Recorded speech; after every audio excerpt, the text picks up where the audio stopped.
अस्सलाम वालेकुम। आज हम बात करेंगे माही री के 34th एपिसोड के बारे में। तो वीडियो शुरू करने से पहले हमारे चैनल को सब्सक्राइब कर लीजिए अगर अभी तक आपने नहीं किया, ताकि हमारी हर न्यू वीडियो आप तक पहुंच सके। यहाँ पर आयशा बहुत ज़्यादा दुखी होती है हबीब की बातों की वजह से, क्योंकि वो उसे डिवोर्स दे रहा होता है। उसे बिल्कुल भी यकीन नहीं आ रहा होता। इसी दौरान समीना उसके पास आती है और कहती है कि यहाँ अकेली क्यों बैठी हो, तुम बिल्कुल भी दुखी ना हो। तब आयशा कहती है कि सारे घर वाले तो मेरे ख़िलाफ़ हो गए, वैसे भी हबीब ने मुझे कहीं का नहीं छोड़ा। आयशा कहती है मेरी तो कुछ समझ में नहीं आ रहा, दिल कर रहा मर जाऊँ। लेकिन समीना उसे कहती है तुम हौसला ना हारो, इंशाल्लाह सब बेहतर हो जाएगा, और वैसे भी हम सब घर वाले तुम्हारे साथ ही हैं। यहाँ पर फराज बहुत ज़्यादा खुश होता है। इतनी देर में साइका आती है और कहती है कि आप तो बहुत ज़्यादा खुश नज़र आ रहे हैं। तब वो कहता है कि मेरा बहुत बड़ा काम निकल गया, बस तुम यही समझो मैं बहुत ज़्यादा खुश हूँ।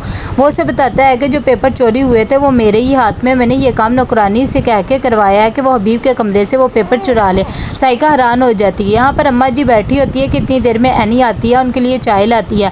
वो जाने लगती है तो उसकी दादों से कहती हैं कि मेरे पास भी बैठ जाया करो। मेरे पास तो कोई भी नहीं बैठता, पहले मेरा ज़हीर होता था तो वो बैठ जाता था। एनी अपनी दादी के पास बैठ जाती है और साथ ही वो अपने रिज़ल्ट के बारे में बताती है और कहती है कि मैं बहुत ज़्यादा खुश हूँ, मैं आगे पढ़ना चाहती हूँ। लेकिन उसकी दादी उसे मना कर देती है और कहती है कि जितना पढ़ना था पढ़ लिया, अब तुम घरदारी में सीखो और उसमें कामयाब हो, तब मुझे बहुत ज़्यादा खुशी होगी। यहाँ पर फराज बहुत ज़्यादा खुश होता है कि मैंने इतना बड़ा कारनामा अंजाम दे दिया है, अब सब प्रॉपर्टी मेरे ही नाम होगी। लेकिन साइका कहती है कि आपको ऐसा नहीं करना चाहिए था, मैं तो ये सोच भी नहीं सकती थी कि आप ये करेंगे, अगर किसी को पता लग गया तो बहुत ज़्यादा बवाल हो जाएगा। लेकिन फराज कहता है कि तुम टेंशन ना लो, वैसे भी तुम्हारे से तो कुछ नहीं हो रहा था, इसीलिए मैंने ही ये सब कुछ कर लिया। यहाँ पर फाखिर जैसे ही कमरे में आता है तो वो देखता है कि एनी बहुत ज़्यादा परेशान होती है। वो एनी को आके कहता है कि क्या हो गया, तो वो कहती है कि दादों ने भी मना कर दिया कि अब मैं आगे पढ़ नहीं सकती हूँ, मेरा एक ही तो ड्रीम था लेकिन वो भी कोई भी पूरा नहीं करने दे रहा। फाखिर उसे कहता है कि तुम टेंशन ना लो, जब मैंने तुम्हें कहा मैं तुम्हें इंजीनियर बनाऊंगा तो बनाऊंगा। इतनी देर में हबीब और राहिला भी उसके कमरे में आ जाते हैं और वो ये सब बातें सुन लेते हैं। तब हबीब उसे डांटने लग जाता है कि बजाय इसके कि तुम समझाओ, आगे से उसे शह दे रहे हो कि तुम उसे इंजीनियर बनाओगे, कल को उसकी कमाइयाँ भी खाओगे फिर तुम। फ़ाखिर कह देता है कि इन सब चीज़ों के बारे में आपको सोचने की ज़रूरत नहीं है, ये हम दोनों मियाँ बीवी का मामला है। ये सब बातें सुनकर राहिला भी हैरान हो जाती है। फ़ाखिर कहता है वैसे भी आपको आज तक पता ही क्या है कि एनी कौन सी क्लास में है, कब स्कूल जाती है और कब नहीं जाती है, आज तक आपने ध्यान नहीं दिया तो अब भी देने की कोई ज़रूरत नहीं है, और फ़िलहाल हम दोनों को अकेला छोड़ दें। जब ये कमरे में आ जाती है राहिला कहती है कि हद हो गई है, बच्चा बच्चा कैसे आपकी इंसल्ट करके रख देता है, इन्हें तो ज़रा भी तमीज़ नहीं रही है।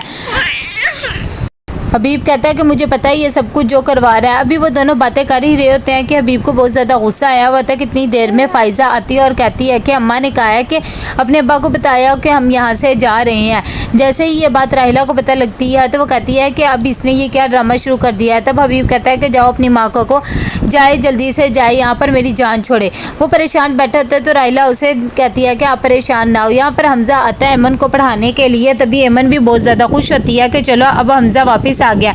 तो वो उसे साथ ही कहती है कि मैं भी आपका इंतज़ार कर रही थी। तो हमज़ा उसे साफ साफ बताता है कि मैं तो सिर्फ अपने पैसों की वजह से कर रहा था, क्योंकि मेरी तुम्हारी ट्यूशन की वजह से ही सब कुछ चल रहा है। ये बात जैसे ही अमन को पता लगती है तो वो बहुत ज़्यादा दुखी हो जाती है और वो उसे उसकी शायरी पढ़ के बताती है और कहती है ये सब कुछ क्या था, मैं तो समझी ये मेरे लिए। वो ये कह के उठ के चली जाती है।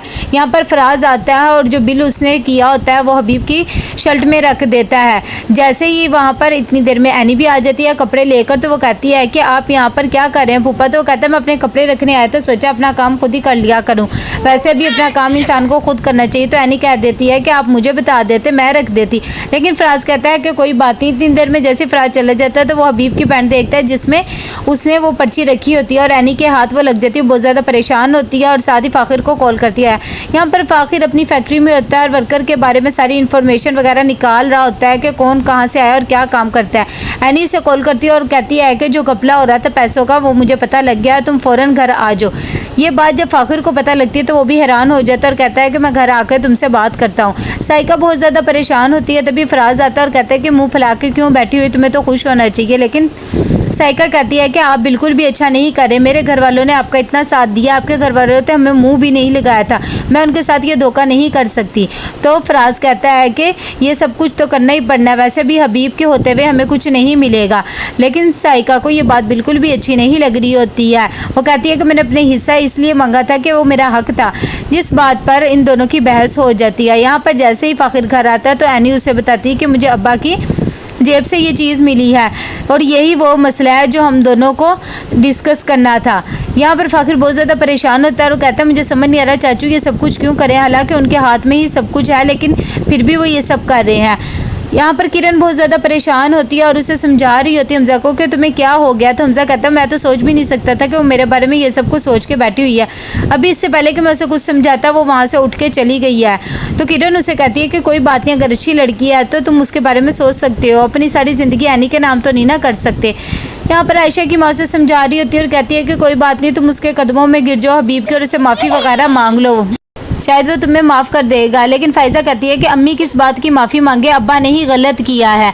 आयशा भी यही कहती है कि मैंने बहुत बर्दाश्त कर लिया है, अब मैं और बर्दाश्त नहीं करूँगी। उसकी अम्मी कहती है कि औरत को ही बर्दाश्त करना पड़ता है, लेकिन आयशा कहती है कि जितना बर्दाश्त करना था कर लिया। इतनी देर में यहाँ पर उसका भाई और भाभी भी आ जाती हैं और जैसे ही वो उसे देखती है तो वो अपनी अम्मी को कहती है कि मैं बहुत ज़्यादा थक गई हूँ और आराम करने जा रही हूँ, वैसे भी ये मेरी माँ का घर है।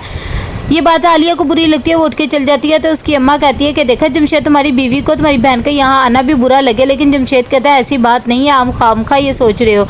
फराज भी फ़ोन करके कहता है कि सारे मामले सब कुछ दुरुस्त कर लो। यहाँ पर साइका बहुत ज़्यादा परेशान होती है उसकी इस हरकत की वजह से। जैसे ही ये बात का समीना को पता लगता है तो वो भी हैरान हो जाती है कि हबीब ऐसी हरकत नहीं कर सकता, हालांकि सारा होल्ड कंपनी का उसी के हवाले मैं तो सोच भी नहीं सकती थी। आलिया बहुत ज़्यादा परेशान होती है और जमशेद को कहती है कि ये सब कुछ क्या हो रहा है। तो जमशेद कहता है कि हबीब भाई ने भी तो कैसे उन्हें धमकी दे दी, अब ये सब कुछ तो करना ही पड़ेगा।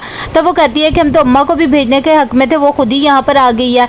यहाँ पर एमन बहुत ज़्यादा खुश होती है क्योंकि हमजा ने उसे कॉल की होती है। हमजा उसे कहता है कि जो कुछ तुम समझे वो गलत है, क्या हम कहीं बाहर मिल सकते हैं।